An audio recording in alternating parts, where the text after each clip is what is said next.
लड़की की भटकती आत्मा। यह घटना पोरबंदर की है। यह सत्य घटना सोनल नाम की एक लड़की की है।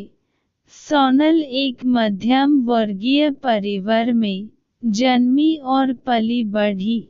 अपने स्कूल के दिनों में सोनल काफी होशियार छात्र रही। घर में माता पिता की हर बात मानना और घर परिवार के कामकाज में हाथ बटाना सोनल का स्वभाव था। जब सोनल 12वीं कक्षा में थी, तब एक दिन अपनी सहेली के साथ पोरबंदर के समंदर किनारे घूमने गई। समंदर किनारे दोनों सहेलियां पानी में पैर भिगोने और बातें करने में मस्त थी।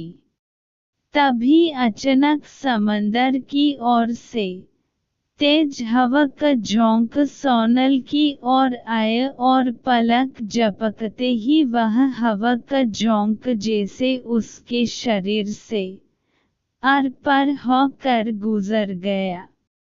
इस घटना से सोनल बुरी तरह डर गई, क्योंकि सोनल को उस हवा के झोंके के साथ हूबहू अपने जैसी देखने वाली लड़की भी देखी थी, जो सोनल के शरीर के साथ टकरा कर सोनल के शरीर से आर पार निकल गई थी।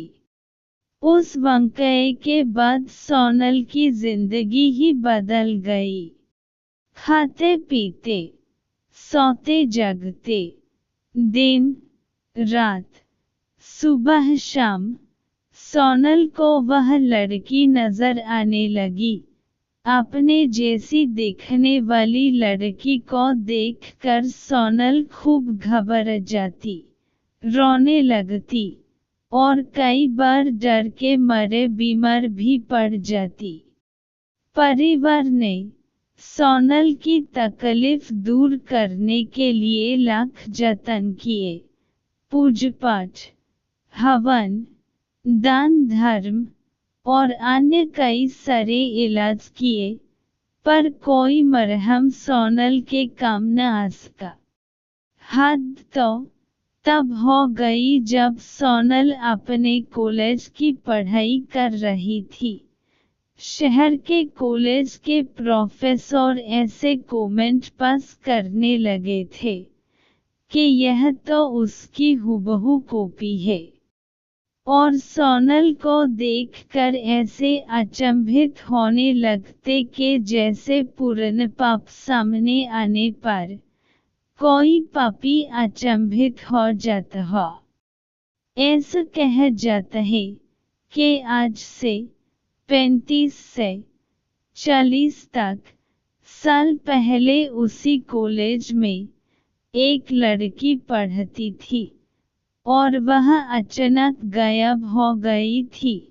माना जाता है कि कॉलेज प्रशासन से जुड़े कुछ लोगों ने उस लड़की को अगवा करके उसका बलात्कार करके उसे मार दिया था और उसके शरीर के कुछ टुकड़े कॉलेज की जमीन में दफन दिए थे और कुछ समंदर किनारे फेंक दिए थे।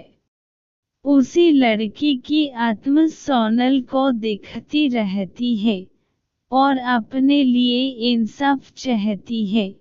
सोनल आज भी अपने जीवन में कभी कभी उस लड़की की परछाई देखने का अनुभव करती है, पर अब सोनल ने अपने डर का सामना करना सीख लिया है और इस बात को समझ लिया है कि अगर हकीकत में ऐसी कोई दुखदाई घटना उस लड़की के साथ हुई होगी, तो समय आने पर उस राज से पर्दा उठेगा और दोषियों को सजा मिलेगी।